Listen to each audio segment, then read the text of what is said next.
Bismillahirrahmanirrahim. Assalamualaikum warahmatullahi wabarakatuh. Alhamdulillahirabbil alamin. Wassalatu wassalamu ala asyrafil mursalin sayyidina wa maulana Muhammadin wa ala alihi wa ashabihi ajma'in. Asyhadu an la ilaha illallah wahdahu la syarikalah waliyus salihin wa khaliqul khalqi ajma'in. Wa asyhadu anna Muhammadan abduhu wa rasuluhu as-sadiqul amin. Ya ayyuhalladzina amanu ittaqullaha haqqa tuqatih wa la tamutunna illa wa antum muslimun. Amma ba'd. As-saimin as-saimat, kaum muslimin dan muslimat, wal mustami'ina wal mustami'at rahimakumullah. Alhamdulillah, puji dan syukur pada Allah Subhanahu wa taala atas nikmatnya kita bisa berada di pagi ini dan kita bisa berjumpa di majelis yang mulia ini. Mudah-mudahan ibadah yang kita lakukan, ibadah siam yang kita kerjakan, dan ibadah salat subuh yang barusan kita laksanakan, serta ilmu yang akan kita pelajari menjadi bagian dari ibadah yang tercatat di sisinya Allah Subhanahu wa taala. Yang mudah-mudahan kita selalu diberikan semangat di dalam menjaga aturan-aturan serta menjalankan segala bentuk perintah-perintahnya. Kemudian kita memperbanyak ucapan salat dan salam untuk Nabi kita sallallahu alaihi wasallam. Mudah-mudahan kita semua mendapatkan syafaatnya pada hari kiamat kelak dan kita bisa berkumpul bersamanya di dalam surga Allah Subhanahu wa taala. Kembali kita melanjutkan tentang bagaimana potret puasanya orang-orang soleh di zaman dahulu. Pagi ini materi tentang materi yang keempat yang diberi judul tentang Jauharus Siyam. Mutiaranya puasa itu seperti apa? Bagaimana hakikat sesungguhnya? Inti dari puasa itu apa yang diinginkan?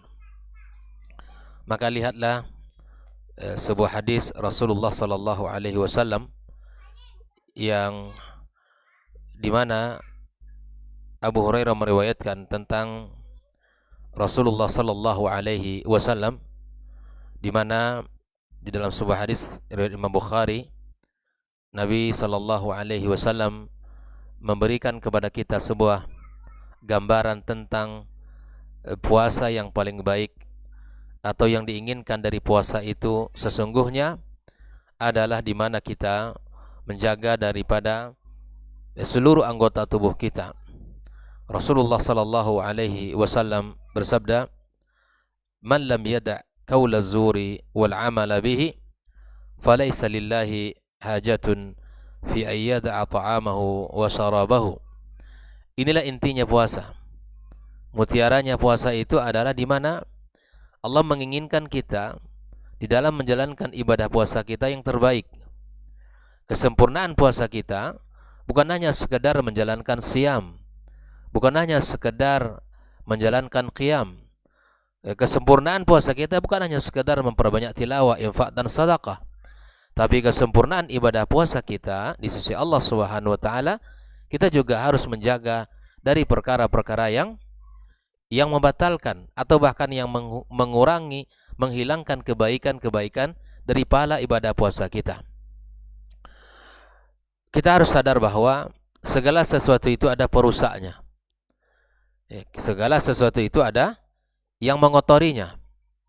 Dalam skala apa saja di dunia kita, di dunia ini, apa saja, maka itu akan ada perusak-perusaknya. Sebagaimana wudhu kita tidak akan sempurna atau dirusak oleh ketika kita buang angin misalnya, atau ketika kita buang air kecil dan sebagainya. Begitu juga ibadah salat kita ikhwafillah akan rusak dan tidak akan sempurna di sisi Allah Subhanahu wa taala. Dia akan batal apabila kita melakukan di antaranya adalah makan, minum, ketawa dan seterusnya. Begitu juga dengan apa yang ada di sekeliling kita. Dinding ini ada perusaknya. Kayu ini ada perusaknya. Begitulah hukum asal dari segala sesuatu ada perusaknya. Ibadah puasa juga ada perusaknya. Makanya ibadah puasa kita tidaklah sempurna dengan hanya kita menjalankan ibadah ini dengan baik. Tapi dari satu sisi kita tidak menjaga daripada apa yang harus kita jaga. Ini sama artinya bahwa ketika kita memasukkan ya air ke dalam tempat yang tidak sempurna, ya, maka tidak akan ada air yang tertampung. Ibadahnya kita letih, ibadahnya kita merasakan dahaga, ya lapar, tapi kemudian tidak ada yang kemudian yang dicatat di sisi Allah Subhanahu wa taala. Alangkah meruginya kita nanti, ikhwah fillah rahimakumullah, ketika di hari kiamat kala seluruh timbangan kebaikan ya dicatat oleh Allah Subhanahu wa taala. Ya, kita berharap ketika timbangan kebaikan itu, di situ ada ibadah puasa kita yang tertulis yang dinilai Allah Subhanahu wa taala. Setelah kita balik puluhan tahun kita berpuasa, 40 tahun ke 50 tahun kita berpuasa Ramadan, karena itu hal diwajibkan oleh Allah Subhanahu wa taala. Namun ketika Allah tegakkan timbangan, ketika Allah Subhanahu wa taala ya tegakkan segala sesuatu harus dinilai, tapi ternyata harapan yang kita inginkan itu tidaklah terwujud. Ibadah puasa kita tidak bernilai, ibadah salat kita tidak bernilai, ya kemudian infak sedekah kita tidak bernilai. Inilah kerugian yang nyata. Inilah kerugian yang besar di sisi Allah Subhanahu wa taala. Maka mutiara puasa itu di mana Nabi SAW mengatakan, "Man lam yada' qaula az-zuri wal 'amala bihi, falaysa lillahi hajatun fi ayyada'a ta'amahu wa syarabah." Ketika orang berpuasa, dia tidak meninggalkan kata-kata dusta, atau dia tidak meninggalkan perbuatan dusta, maka Allah tidak butuh kepada orang yang hanya meninggalkan makan, yang hanya meninggalkan minum. Allah tidak melihat itu.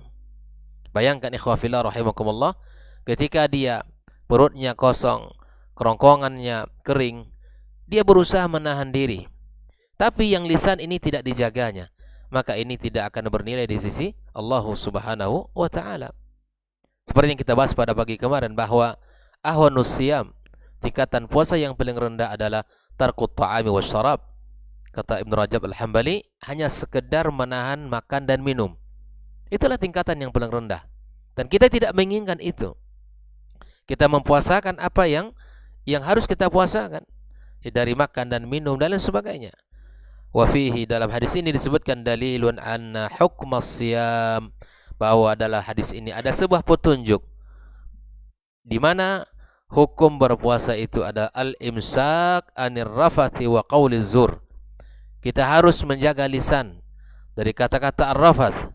Kata para ulama, ar-rafath wa ma yuridur rajulu minal mar'ah, perkataan yang di mana seorang laki-laki menginginkan kepada seorang wanita, perkataan yang mengandung unsur syahwat, yang membangkitkan keinginan hawa nafsu.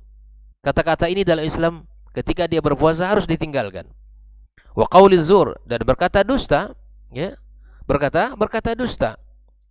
Kama yumsiku 'anil ta'ami wasyarab, sebagaimana dia menahan makan dan minum, berhati-hati tidak makan dan tidak minum, berusaha dia tidak makan dan minum. Begitupun seharusnya lisan dia juga harus menahan dari ucapan kotor, begitu juga dari ucapan yang mengandung unsur dusta. Wa illam yumsik an dzalik, kalau dia tidak lakukan hal itu, ya tidak bisa dia menahan, faqad tanaqqasa siyamahu wa ta'arrada li sukhti rabbi wa tarki qabulihi min, maka dia telah mencampakkan dirinya untuk sesuatu yang sia-sia, akan berkuranglah nilai pahala puasanya dan akan mengundang murka Allah Subhanahu wa taala, serta kecil kemungkinan amalan itu diterima Allah Subhanahu wa taala. Ini yang kita khawatirkan, bahwa tidak ada satupun orang yang bisa memastikan amalnya sempurna di sisi Allah Subhanahu wa taala. Tidak ada satupun orang yang bisa memastikan. Sampai baginda kita sallallahu alaihi wasallam pun tidak pernah memastikan kalau amalnya diterima Allah Subhanahu wa taala. Ikhwah fillah rahimakumullah. Innal hadafa minas shaum, maka sesungguhnya tujuan dari ibadah puasa kita apa? Huwa tahqiqut taqwa, untuk mewujudkan ketakwaan seseorang. Lalu bagaimana kita mendapatkan? Hina tusumu butununa wa ta'si jawarihuna, apakah ketakwaan itu, nilai-nilai takwa itu kita dapatkan di saat perut kita lapar, dan anggota tubuh kita rajin untuk bermaksiat? Apakah seperti ini keadaan orang yang akan mendapatkan ketakwaan? Tidak mungkin. Innal aina ta'si bin nadhari likulli ma huwa muharram. Perutnya lapar, kemudian kerongkongannya kering, tapi kemudian matanya selalu melihat pada sesuatu yang diharamkan Allah. Kita dihadapkan dengan ujian berat dengan kemajuan teknologi hari ini. Ya, kita berhati-hati dengan kemajuan ini. Ya, terkadang lebih baik kita gaptek ya pada hal teknologi pada bagian ini daripada kita pintar lalu kemudian iman kita tipis sehingga kita masuk kepada hal yang dimurkai oleh Allah Subhanahu wa taala. Kemudian perutnya lapar, kerongkongannya kering, tapi lisannya berkata dengan perkataan yang diharamkan Allah Subhanahu wa taala. Dan telinganya juga demikian mendengarkan perkataan yang diharamkan Allah Subhanahu wa taala. Wa inna sanus'alu an jawarihina. Kita sadar betul bahwa anggota tubuh kita ini akan ditanya Allah Subhanahu wa taala di hari kiamat kala. Inna sam'a wal basara wal fuada kullu ulaika kana anhu mas'ula. Nah, dari sinilah kita tahu bahwa sesungguhnya yang diinginkan dari ibadah puasa adalah ketakwaan, mewujudkan ketakwaan sebagaimana Allah katakan la'allakum tattaqun. Inilah goal besar. Inilah tujuan akhir yang ingin kita capai dari madrasah Ramadan yang 1 bulan penuh ini. Ya, di mana kita keluar dengan predikat cum laude, dengan predikat mumtaz, ya, di mana kita akan membawa gelar yang sangat tinggi, yaitu gelar orang-orang yang bertakwa kepada Allah Subhanahu wa taala. Ikhwah fillah rahimakumullah, bahwa kita harus sadar di bahwa Ramadan ini akan mengantarkan kita kepada keimanan, kepada ketakwaan, dan kita harus berhati-hati. Tentulah untuk mendapatkan kelulusan yang tinggi, ya, dengan predikat yang tinggi, itu butuh proses, butuh kesabaran, butuh kesungguhan. Sebagaimana seseorang ingin lulus dari sebuah universitas dengan predikat yang baik, tentulah dia rajin, tentu dia lebih bersabar, tentulah dia berusaha untuk mengerjakan tugas-tugas dengan sempurna, berkomunikasi dengan baik. Banyak hal yang harus dilakukan. Maka demikian pula kita, di saat menginginkan kita tamat keluar dari madrasah Ramadan dengan predikat yang mumtaz, perlulah kita menginginkan kesungguhan untuk menjaga segala sesuatu yang dilarang oleh Allah Subhanahu wa taala. Jabir bin Abdullah radhiyallahu taala anhu berkata, "Idza sumta falyasum sam'uka wa basaruk wa lisanuka 'anil kadhib wal ma'athim." Jika engkau berpuasa, wahai saudaraku, kata beliau, maka puasakanlah pendengaranmu, puasakanlah penglihatanmu, dan puasakanlah lisanmu dari perkataan-perkataan yang dusta dan mengandung dosa. Wada'adzal al-khadim, ya, tinggalkan untuk menyakiti para pembantu. Waliyakun 'alaika waqarun wa sakinatun yauma saumika. Hendaklah di saat hari kamu berpuasa itu, ya, engkau dalam keadaan waqar, dalam keadaan sakinah, engkau dalam keadaan tenang, pembawaannya itu stabil, ya, normal, tidak kasak kusuk, tidak dalam keadaan ya rahatul bal. Tapi di hari berpuasa seseorang hendaklah jiwanya tenang, pembawaannya baik, ya, tampilannya itu menjadi orang-orang yang sangat, ya, menunjukkan ketenangan dirinya. Wala taj'al yauma fitrika wa yauma shiyamika sawa. Jangan engkau jadikan hari berpuasamu, ya, atau hari tidak berpuasamu dengan hari berpuasamu sama. Ini adalah nasihat dari Jabir bin Abdullah kepada kita, ikhwah fillah. Jangan jadikan kualitas hari-hari yang kita lewati di bulan Ramadan itu sama dengan kualitas, ya, hari-hari di luar Ramadan. Kalau ini, apa bedanya sudah? Dan apa yang menjadi pembeda antara puasanya kita dengan tidak puasanya kita?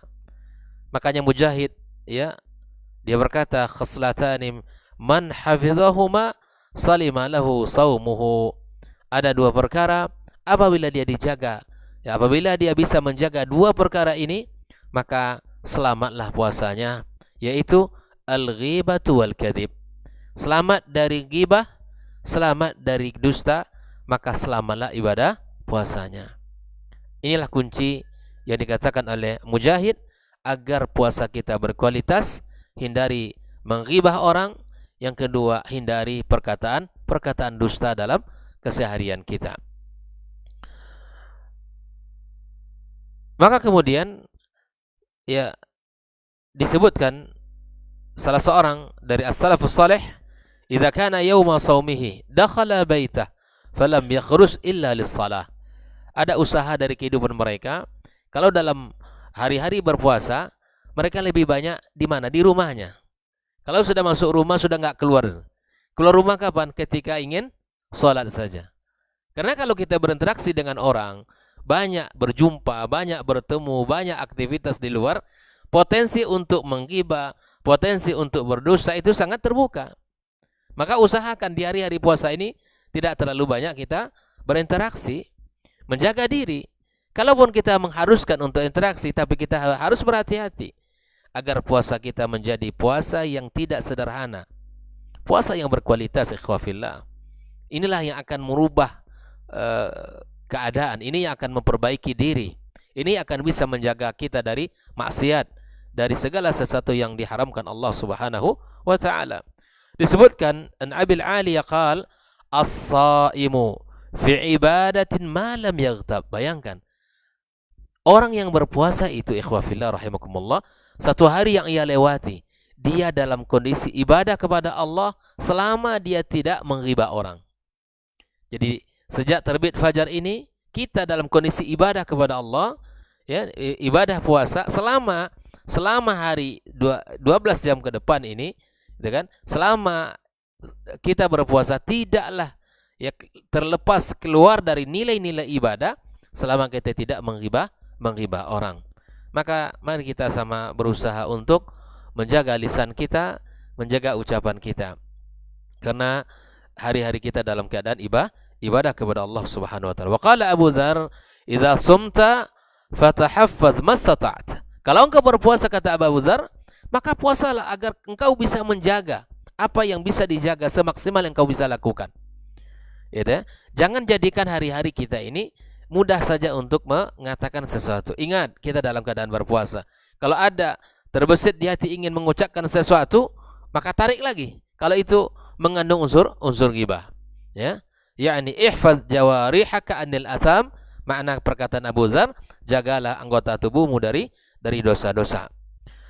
Sufyan ats-Tsauri, ya, rahimallahu taala, dia berkata, "Law ramaitu rajulan bisahmin kana ahabba ilayya min an armiyahu bilisani lianna ramyal lisani la yakadu yukhti." Jadi sebuah ungkapan yang sangat indah, ya,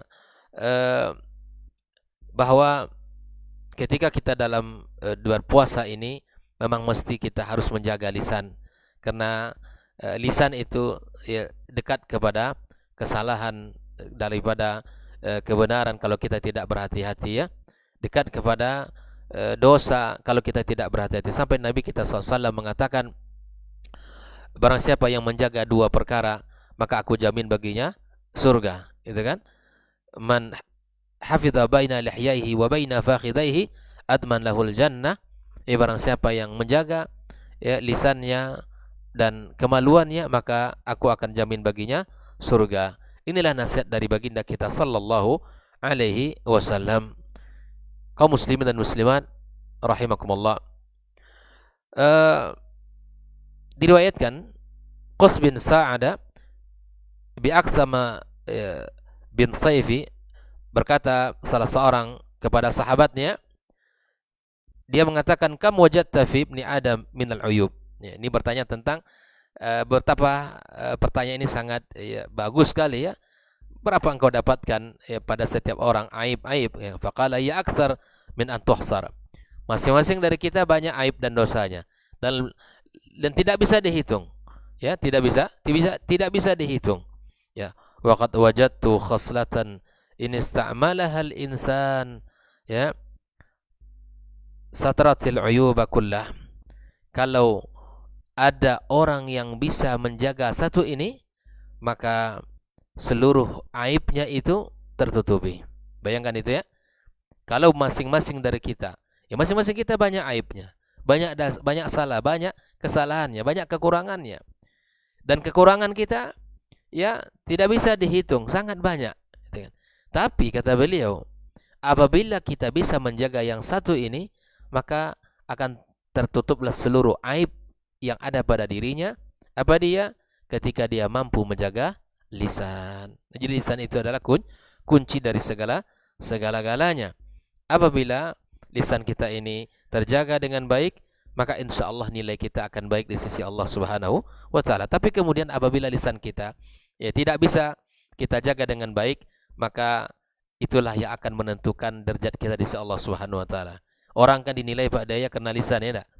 Bagaimana kita melihat orang itu karena lisannya. Maka kemudian ini yang harus kita, terutama di bulan Ramadan yang seperti ini, kita harus menjaga ya keutamaan-keutamaan yang telah Allah Subhanahu wa Ta'ala sampaikan dan Rasulullah sallallahu alaihi wasallam jelaskan.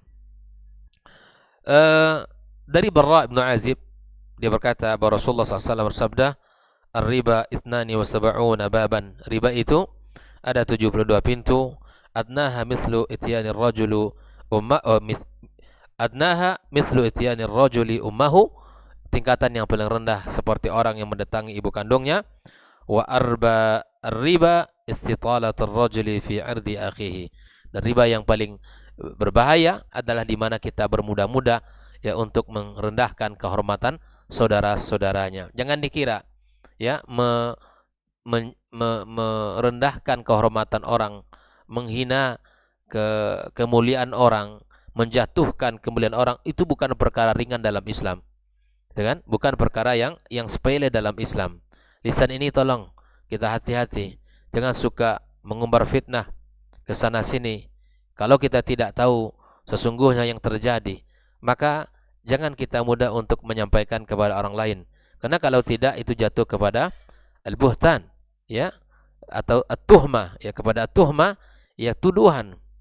Bahkan Islam di dalam makna ghibah itu sendiri adalah dzikruka akhaka bima yakrah, di mana kita menyampaikan sesuatu yang tidak disukai oleh saudara kita, maka itu adalah ghibah.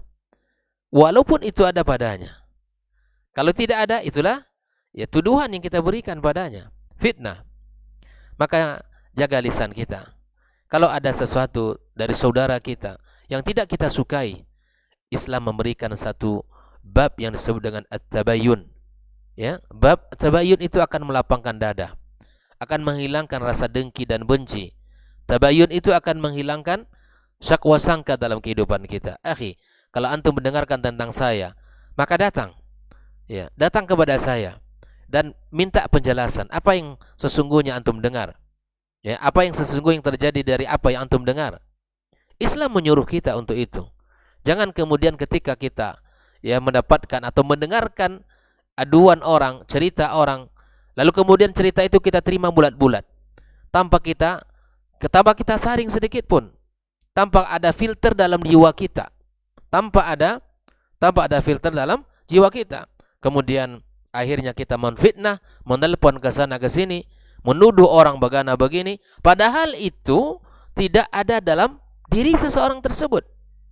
Bahkan Rasulullah sallallahu alaihi wasallam mengatakan, "Man qala fi akhihi muslim," yang berkata pada saudaranya muslim, laisa ma fi, tidak ada perkataan itu, yang dituduhkan itu tidak ada pada dirinya, maka akan Allah masukkan pada sebuah lembah tinatul hibal, sebuah lembah yang itu isinya adalah nanah.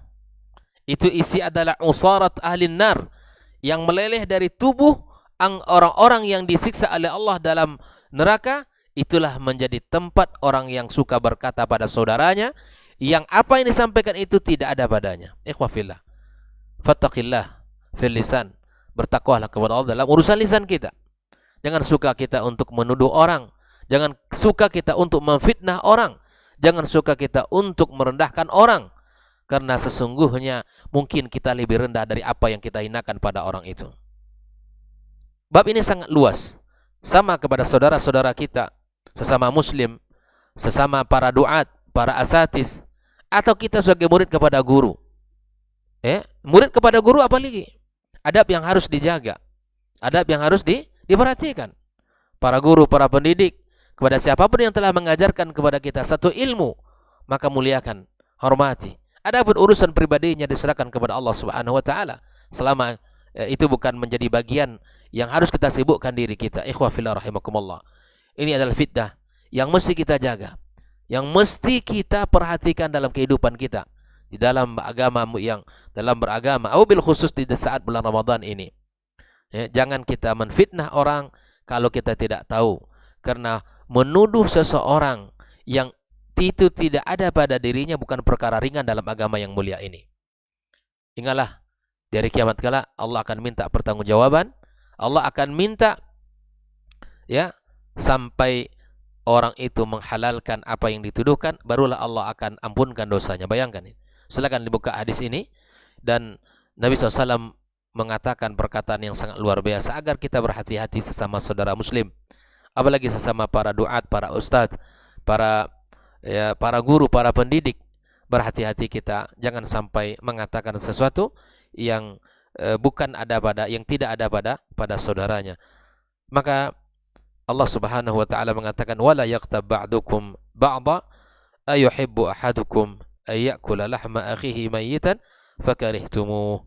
Inilah perumpamaan orang yang menggibah seperti orang yang makan daging saudaranya yang sudah mati. Yang hidup saja kita tidak mau, apalagi yang mati. Ini menunjukkan sebuah tamtsil yang agar kita tidak melakukan, sebuah peringatan agar kita menjauhkan perkataan-perkataan ghibah, khususnya di bulan suci Ramadan yang mulia ini. Maka apa yang disampaikan tentang mutiara puasa ini, inti dari ibadah siap ini agar kita menjadi orang yang bertakwa. Untuk mendapatkan predikat takwa, lulus dengan nilai ketakwaan ini, tentulah kita harus berusaha menjaga hal-hal yang akan mengurangi nilai-nilai puasa tersebut. Di antaranya al-ghibah, di antaranya ar-rafath, dan di antaranya adalah berkata dusta dalam kehidupan kita. Wa sallallahu wa sallama ala nabiyyina Muhammadin wa ala alihi wa sahbihi ajma'in. Subhanakallahumma bihamdika asyhadu an la ilaha illa anta astaghfiruka wa atubu ilaik. Wassalamualaikum warahmatullahi wabarakatuh.